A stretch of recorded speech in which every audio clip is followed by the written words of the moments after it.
So, have you ever tried to pat a kangaroo? I'll never forget the first time I ever approached a kangaroo in the wild because it taught me something about God that is relevant to all of us.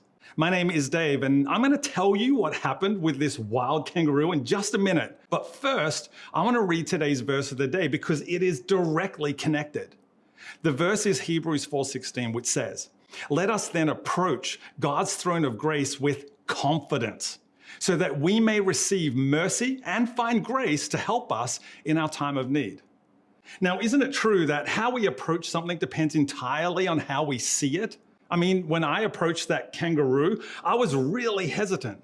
See, growing up in Australia, I've always seen them in zoos or from a distance, but standing face to face with a full-grown kangaroo in the wild, well, that's a lot different.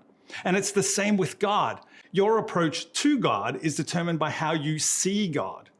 When the writer of Hebrews tells us to approach God with confidence, they use a Greek word for confidence that means bold freedom.